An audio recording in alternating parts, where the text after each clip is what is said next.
Merci de nous écouter sur le réseau synchronisé de Radio Mali, il est 13h.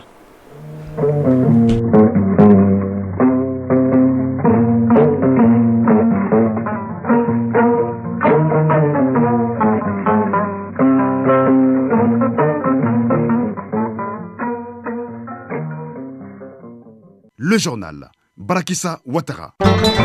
Le comité de pilotage du dialogue intermalien pour la paix et la réconciliation nationale poursuit ses rencontres. C'était autour des partis politiques. Il a été question de gouvernance, de justice et surtout de multiplicité des partis politiques. Cette nuit sera marquée par des prêches et invocations d'Allah dans les mosquées et autres lieux de prière. Et oui, la communauté musulmane du Mali célèbre ce soir Laylatul Qadr, qui correspond à 1000 mois d'adoration de Dieu. Bourama Traoré revient sur la portée spirituelle de cette nuit dans ce journal. Comprendre l'islam et surtout le Coran, c'est l'objectif du tafsir dirigé par les imams. Les différentes mosquées se remplissent davantage durant le ramadan. Pourquoi cet engouement? Al-Mouzer Al-Kamisa Yatara est allé savoir. À suivre en fin d'édition, le résumé de l'actualité sportive avec Isaac Tchenou. Voilà pour le sommaire, mesdames et messieurs, bonjour et bienvenue. Je le disais, les comités de pilotage du dialogue intermalien pour la paix et la réconciliation nationale poursuit ses rencontres. Il a rencontré les partis politiques. Les questions de gouvernance, de justice, du patriotisme, d'emploi, sans oublier la multiplicité des partis politiques ont été largement soulevées. Le ministre d'État, ministre de l'administration territoriale et de la décentralisation, porte-parole du gouvernement, colonel Abdoulaye Maïga et 3 de ses collègues ont pris part à la rencontre.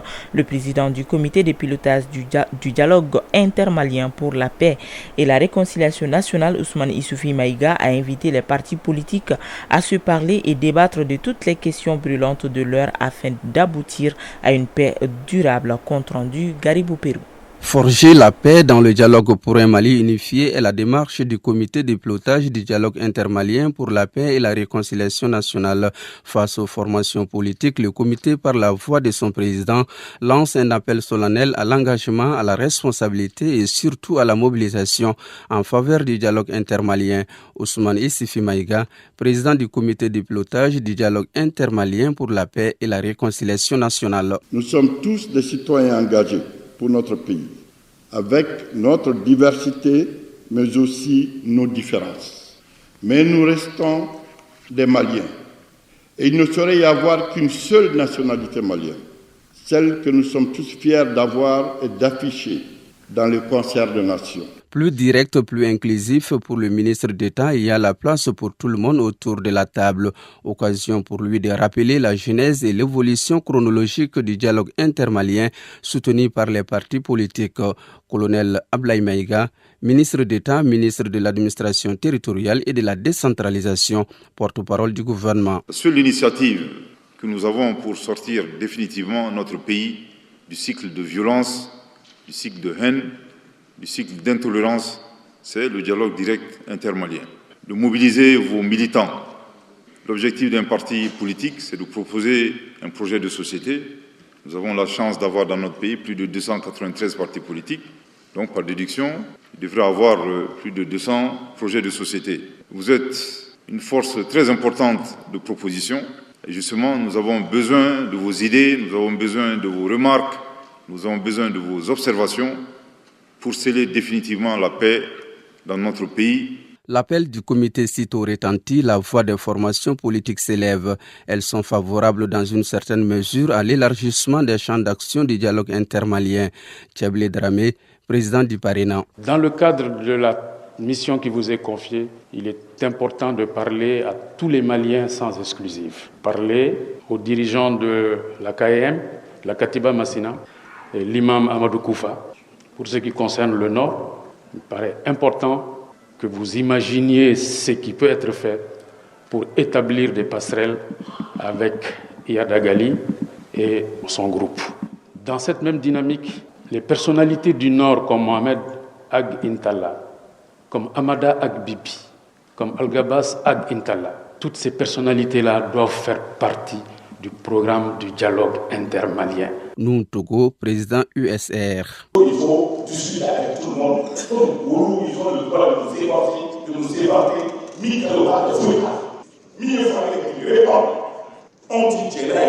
Ousmane Issifi Maïga, président du comité de pilotage du dialogue intermalien pour la paix et la réconciliation nationale. Monsieur Noun Togo, il faut mettre bas la terre. Calmez-vous. Je vous mets en mission, parce que vous êtes mon cousin, pour chercher la paix. Allez-y la trouver partout, on peut la trouver. Parlons avec ceux que vous estimez on ne doit pas parler avec. Faites en sorte que nous puissions nous retrouver dans notre diversité, dans nos contradictions, pour sortir notre pays de cette situation. On s'achemine vers la fin de la crise à répétition. Avec l'implication de la classe politique, l'espoir semble permis. Les termes de référence du dialogue intermalien sous les yeux, les partis politiques vont passer les messages à leur base pour faire des propositions afin de trouver une solution définitive à la crise malienne. Je l'ai annoncé également au sommaire, la communauté musulmane du Mali célèbre ce soir la nuit du destin. Elle sera marquée par des prêches et invocations d'Allah dans les mosquées et autres lieux de prière. Cette nuit correspond à 1000 mois d'adoration de Dieu, une opportunité unique pour les fidèles musulmans de mener également certaines actions de solidarité. Retour sur la portée spirituelle de la nuit du destin avec Bourama Traoré. Alhamdulillahi Rabbil Alamin. Ces versets du Saint-Coran retentiront plus dans les mosquées et autres lieux de prière pour la traditionnelle nuit du destin. C'est une veillée religieuse pas comme les autres, puisqu'elle ne se vit qu'une seule fois par an. Cette nuit est à la fois bénie et de haute spiritualité. Elle symbolise surtout la révélation du Saint-Coran au prophète Mohammed, paix et salut sur lui. Une symbolique très forte, comme nous l'explique l'imam Ousmane Diarra.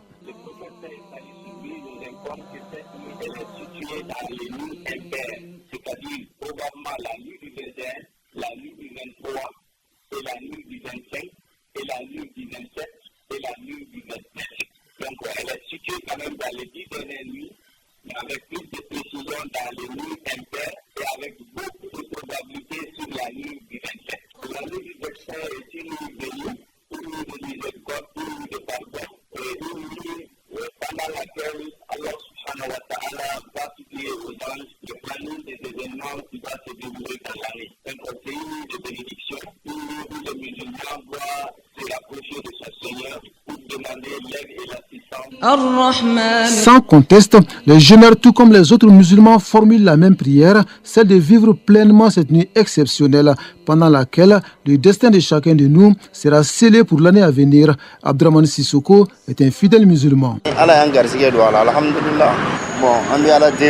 J'ai prié Allah de me permettre de vivre cette nuit, qu'il exauce les prières que je vais formuler. La nuit du destin équivaut à 1000 mois d'adoration d'Allah, ce qui est une récompense divine. Entre prières, lecture du Saint-Coran, invocation et dons, la nuit du destin est l'occasion pour les fidèles musulmans d'accomplir de nombreuses actions de bienfaisance, selon l'imam Ousmane Diarra. Le prophète paix et salut sur lui nous dit qu'il y a deux choses, à savoir l'aumône et l'invocation. Donc le musulman qui invoque Dieu dans cette nuit et qui donne de l'aumône, et qui s'attend à l'adoration du Dieu, ce qui sera destiné pour lui sera du bien. Donc nous devons multiplier les prières, nous devons multiplier l'invocation, l'imploration du Dieu, et de la même manière nous devons multiplier aussi les actes d'adoration. Le prophète paix et salut sur lui nous informe que celui qui veille la nuit du destin avec foi et en espérant la récompense de Dieu verra tous ses péchés pardonnés. La nuit du destin correspond à 1000 mois, soit 83 ans d'adoration d'Allah. Un rendez-vous religieux majeur, une invocation particulière aussi que nous recommande le prophète Mohammed, paix et salut sur lui. Le rappel de l'imam Diarra. Quand l'épouse du prophète sallallahu alayhi wa sallam, Aïcha, elle a interrogé le prophète, quelle forme d'invocation tu me recommandes quand je sais que c'est la nuit du destin? Le prophète lui a recommandé de dire Allahumma innaka afuwun tuhibbul afwa fa'fu anni. C'est-à-dire Dieu, tu es le pardonneur, tu aimes pardonner, alors je te demande Dieu de me pardonner. Donc cette formule, nous devons beaucoup la multiplier, ajouter à cela d'autres formules d'invocation pour se rapprocher d'Allah subhanahu wa ta'ala. La nuit du destin intervient cette année encore dans un contexte national difficile. Au cœur des prières qui seront formulées par Seydou Haïdara et Abdourahmane Sissoko, le Mali, afin que le Maître du ciel étale sa grâce sur le pays. J'ai prié Allah pour la paix et la stabilité au Mali. J'ai prié également pour les autorités de la transition. Qu'Allah protège le Mali contre ses ennemis. J'ai prié Allah pour qu'il sorte le Mali de cette crise et permettre à notre pays de retrouver le chemin de la paix. Qu'il renforce davantage l'unité des Maliens. Que le Tout-Puissant exauce ses prières afin que le Mali retrouve le chemin de la stabilité et de la sécurité. Comme nous enseigne le Saint-Coran, face à un défi, la meilleure arme pour un fidèle reste la prière et les invocations.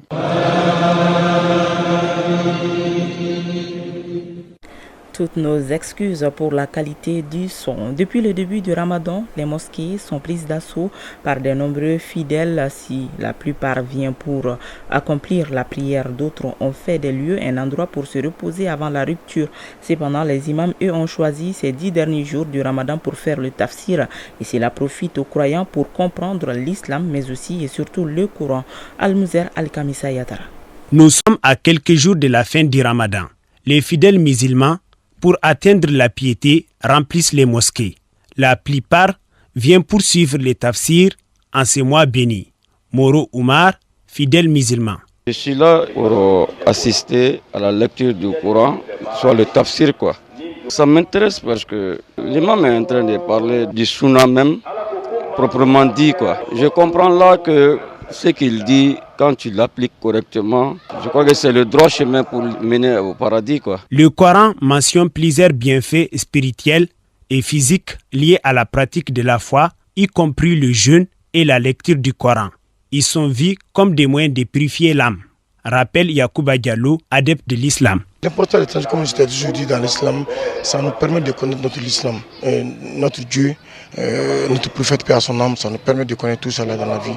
Ce qu'on doit faire et ce qu'on ne doit pas faire, et qui est le bon Dieu, c'est le tafsir qui nous guide vers tout ça là. Voilà pourquoi le Coran doit être récité de la meilleure des façons, suivant d'une profonde réflexion, c'est comme le jeûne. Il intercédera pour les croyants les jours du jugement, précise Sidi Sogoba, deuxième imam mosquée Diafarana à Badialandi. On est en train de lire le Coran et d'interpréter encore, car Dieu a descendu le Coran, le mois béni, c'est le mois de Ramadan.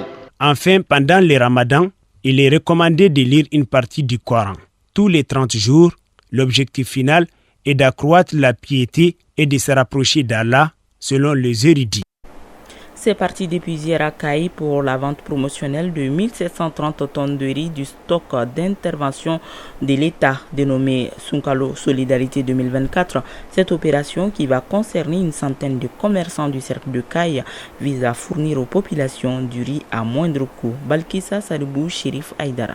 17 750 francs CFA, c'est à ce prix qu'est cédé le sac de 50 kg de riz par l'OPAM aux commerçants détaillants de Caï. À leur tour, ils devront le revendre aux consommateurs à 18 750 francs CFA. Quant au kilogramme de riz, il est obtenu par les détaillants à 355 francs CFA et revendu à 375 francs CFA aux consommateurs. Seydou Sissoko, président de l'association des consommateurs de Caï. Je manque de mots pour exprimer ma joie. Les temps sont vraiment durs. Et si le gouvernement prend une telle initiative, nous ne pouvons que nous en réjouir et remercier nos autorités.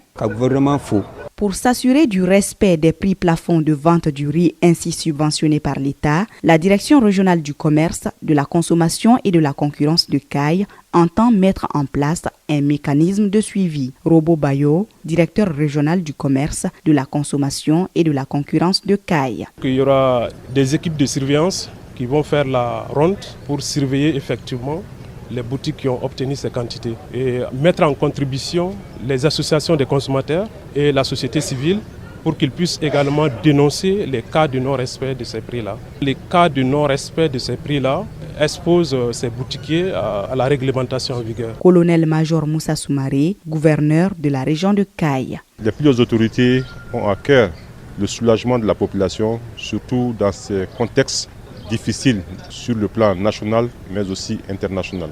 Le but est que les populations puissent avoir ces denrées-là à un prix bas que d'habitude, dans le cadre de ces mois bénis de Ramadan.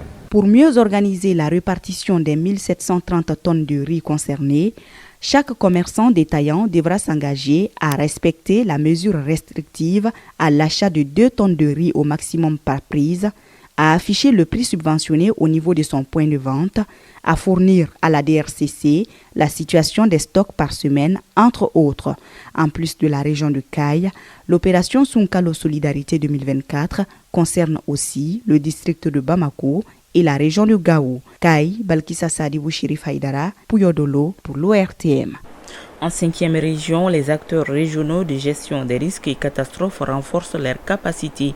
Objectif, outiller la région en ressources humaines qualifiées, capables de gérer de façon efficace et efficiente les risques et catastrophes. Le compte-rendu de Aminata Touré et Souleymane Tebsougi.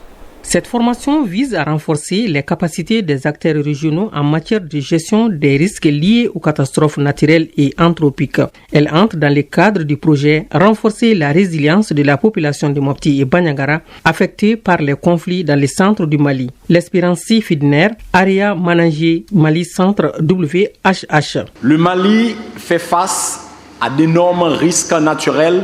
Les efforts conjoints de l'État malien, des ONG, des partenaires techniques et financiers, ainsi que des communautés locales sont essentiels pour protéger les populations et les écosystèmes contre ces risques. 2 jours seront mis à profit sous l'expertise de 2 formateurs de l'école de maintien de la paix, Aliou Blondombey, pour échanger avec les acteurs, entre autres sur la gestion des crises et catastrophes, le rôle des acteurs dans la gestion des crises et catastrophes. Ousmane Kampo, maire de la commune de Konna. Avec l'appui et l'effort qu'ils fournissent pour vraiment notre pays, ce projet WHH, l'intervention qu'ils sont là à faire dans la commune est vraiment la bienvenue. Donc nous sommes très très heureux. Ousmane Diallo, conseiller aux affaires économiques et financières au gouvernorat de Mopti. Il est difficile d'arriver à la résilience des communautés en termes de réduction des risques de catastrophes sans des ressources humaines bien formées et compétentes au regard de la multidimensionnalité du domaine et de l'imprévisibilité des aléas. A rappelé que Weltu Unger Ilfe WHH en tant qu'ONG allemande internationale à but non lucratif opère au Mali à travers une stratégie pluriannuelle axée sur 4 grands objectifs stratégiques. Il s'agit entre autres de l'assistance humanitaire et consolidation de la paix, nutrition, eau, hygiène et assainissement. Mopti, Aminata Touré et Souleymane Tebsougi pour l'ORTM. Retour à Bamako, 31e session du conseil d'administration du Conservatoire des arts et métiers multimédia Bala-Fasike Kouyaté pour la promotion de l'art, la créativité et l'artiste même. Le budget 2024 connaît une hausse de plus de 6%. Le budget est de plus de 940 millions de francs CFA contre plus de 883 millions en 2023. Le point avec Abdul Karim Kaba. La création, l'invention et l'adaptation sont indispensables dans la promotion de l'art. C'est pourquoi le budget 2024 du Conservatoire des arts et métiers multimédia Bala-Fasike Kouyaté a connu une augmentation de plus de 6%. La présente session est donc un cadre pour les administrateurs de réfléchir et proposer des projets et programmes pour l'amélioration du rendement du établissement. Andogoli Guindo, ministre de l'Artisanat, de la Culture, de l'Industrie hôtelière et du Tourisme. Pour assurer à bien cette mission, je crois profondément que le Conservatoire doit en permanence se réinventer, intégrer des savoirs nouveaux, tirer parti des technologies nouvelles, s'adapter aux besoins du marché du travail. Pour ce faire, il doit pouvoir disposer de ressources humaines qualifiées, mais également d'équipements et d'outils pédagogiques adéquats. Cette 31e session du conseil d'administration du Conservatoire des arts et métiers multimédia Bala-Fasike Kouyaté est la toute première du tout nouveau directeur général Omar Kamaraka. Occasion donc pour lui de revenir sur les métiers de l'art et la culture tout en rappelant les missions du conservatoire. La première mission, c'est l'enseignement. La deuxième, c'est la préservation et la conservation du patrimoine culturel malien et africain. La troisième mission qui est fondamentale, c'est comment encourager l'artiste malien, faire la promotion de l'artiste malien. Et l'art, c'est quoi? C'est l'aptitude, l'habileté ou encore le talent que peut avoir quelqu'un pour créer quelque chose. C'est donc un homme averti qui est désormais sur un terrain connu. C'est pourquoi les administrateurs fondent beaucoup d'espoir sur le nouveau directeur général afin de donner à l'établissement son lustre d'antan. Les nouvelles à l'international au Togo, l'opposition et la société civile ont manifesté hier contre la révision de la Constitution et le report des élections législatives et régionales qui étaient prévues le 20 avril. Une annonce de la présidence tombée à quelques heures seulement de l'ouverture de la campagne. Il s'agit d'un léger réaménagement du calendrier électoral selon la présidence, le temps que l'Assemblée nationale mène des consultations autour de la nouvelle Constitution. Ce texte voté par les députés il y a une dizaine de jours alors que leur mandat a expiré fin décembre dernier est rejeté par l'opposition. Au Gabon, une quarantaine de partis politiques dénoncent un dialogue non inclusif. Les débats au dialogue national inclusif ouvert mardi n'ont pas encore démarré. Les présidents des commissions et sous-commissions ont été nommés hier par décret présidentiel. Le même décret affecte tous les commissaires dans une commission au cours d'une conférence de presse. Les représentants d'une quarantaine de partis réunis au sein d'un comité de veille de la coalition pour un véritable dialogue inclusif ont dénoncé la monopolisation de tous les rôles par le comité d'organisation et regretté l'affectation de force de leurs représentants au dialogue dans des commissions dont ils n'ont pas forcément la compétence. La Somalie a expulsé hier l'ambassadeur d'Éthiopie accusé d'interférer dans ses affaires intérieures. Il a donc 72 heures pour quitter le pays. L'annonce a été faite par le gouvernement somalien qui a également ordonné la fermeture de 2 de ses consulats dans le pays. Cette annonce intervient alors que la veille, le ministère éthiopien des Affaires étrangères recevait à Addis Abeba une délégation du Puntland, une région de la Somalie. Il y a quelques jours, le Puntland a annoncé ne plus reconnaître les institutions de l'État fédéral somalien. Pour Mogadiscio, cette rencontre équivaut à une interférence ouverte du gouvernement éthiopien dans les affaires intérieures de la Somalie. Mali Actualité, il est 13h passé de 21 minutes.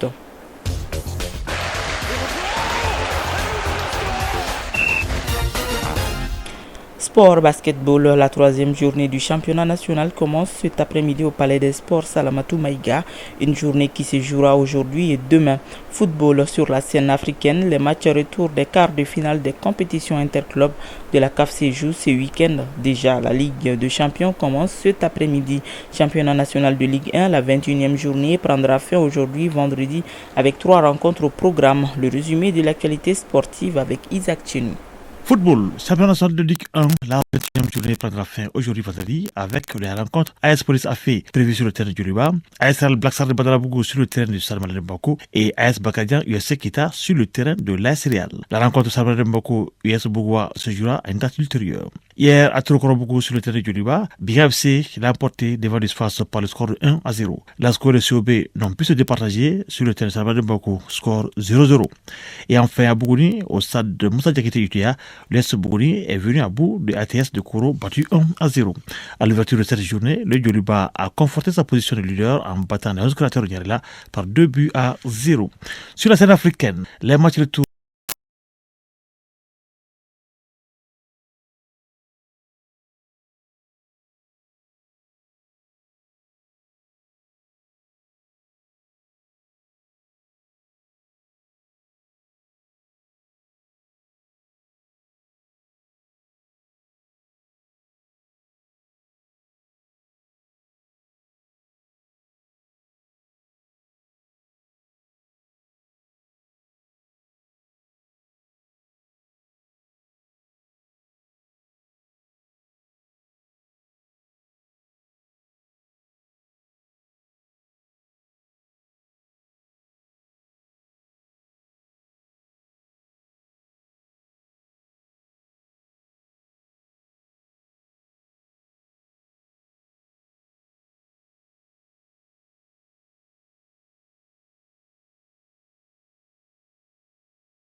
Randam, l'AS Police aura affaire à l'AS Mandé.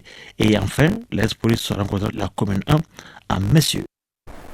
Ainsi s'achève cette édition présentée par Baraki Sawatara en complicité technique avec Bintou Traoré, une édition réalisée par Dossé Babadjara et coordonnée par Brahma Traoré.